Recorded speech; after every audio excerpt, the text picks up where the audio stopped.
Hello and welcome to this lecture of the Hindu newspaper analysis of 3rd August 2020.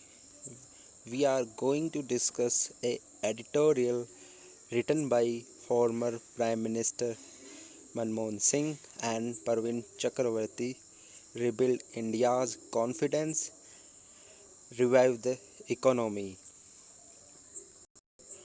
Due to coronavirus pandemic, global economy is going through recession and India's economy is not an exception because India's economy is also contracting significantly.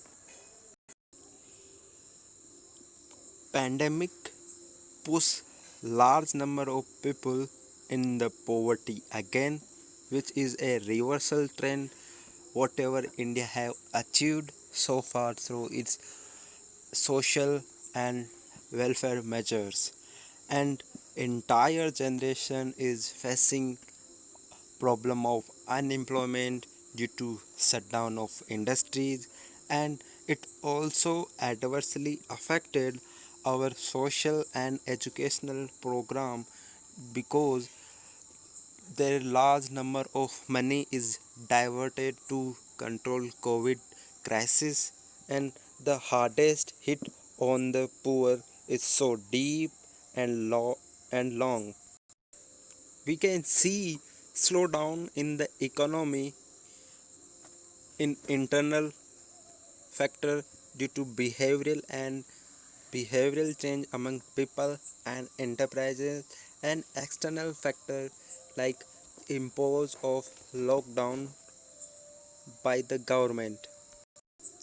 Article talked about inject confidence in the entire economy, confidence in people, confidence in entrepreneurs, confidence in bankers and multilateral organization or credit rating agencies. If there is confidence among people, then they will ensure about their lives and their livelihood. Entrepreneurs are confident about investment and reopening their enterprises, and banker, if they are confident enough, they will provide capital to MSME and needy one, and multilateral organization will provide funding in India. And if credit rating agency are confident about India's sovereignty and sovereign bond by looking its ability to fulfill its obligation, then they will provide good rating to India's debt. In this crisis situation, Manrega proved a bedrock of support for the poor or the rural economy. Nearly 62 million people demanded work under Manrega, which is much more than people engaged in Manrega in June 2019. But according to article, solely rely on Manrega for revival or rural economy is not enough.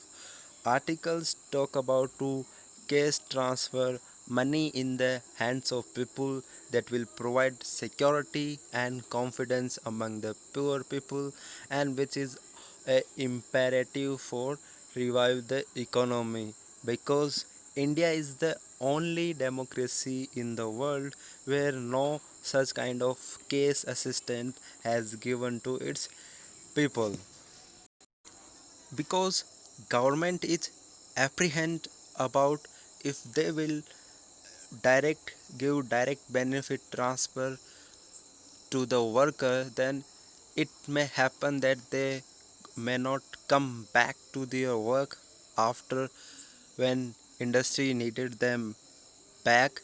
But such apprehension was founded unfolded by giving example of USA, where USA provided large amount of direct benefit transfer to its worker, and they are coming back to work after unlock.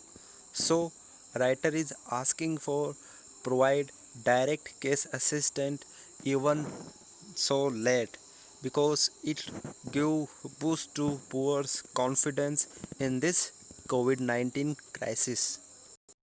If we look at financial system, they are also lacking confidence.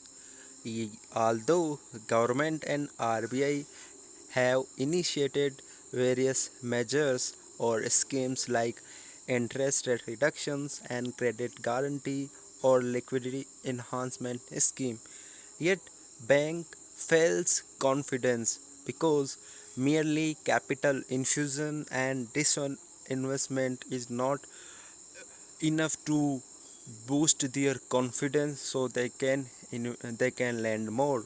Rather, let them function freely and professionally is the fundamental to restore confidence in this financial system.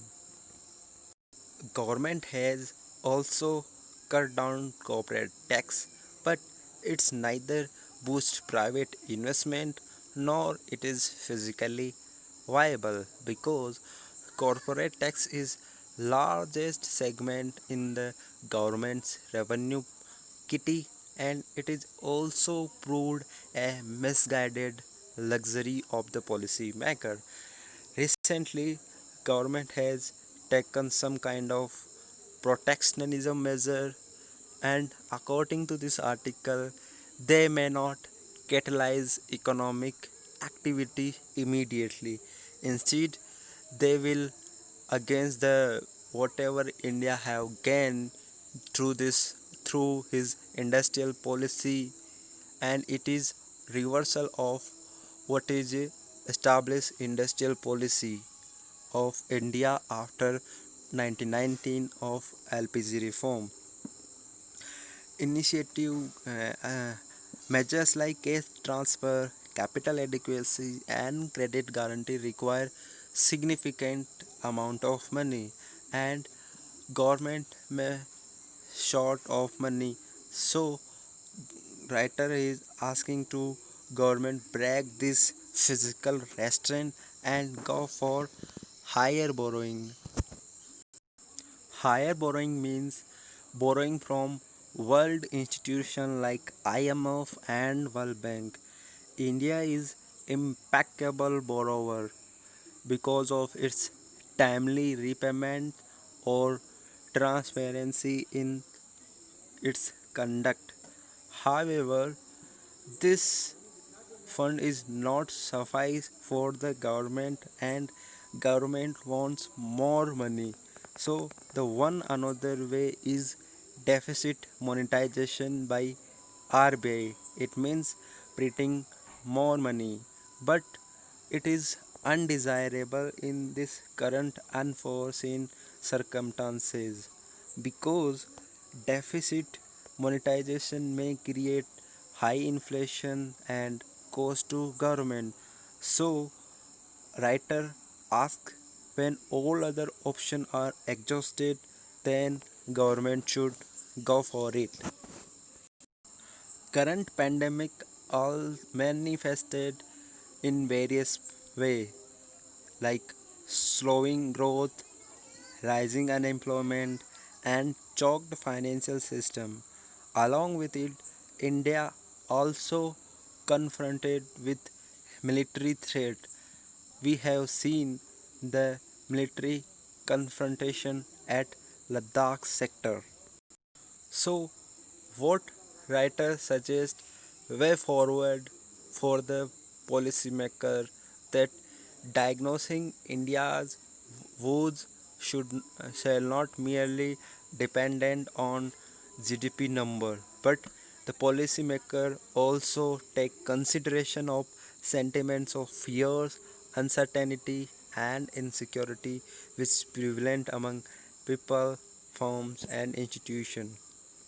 Asking for restore confidence among people through direct benefit transfer, welfare program, so they can spend more and live their lives with security and certainty, restoring confidence among bankers so they can lend more, restoring confidence among businesses so they can access greater capital, restoring confidence in international institutions so they can reestablish credit, so they can lend or give financial assistance more, improving confidence and sentiment in our society, along with using economic tools like fiscal and monetary policy, will be helpful to revival of sustained India's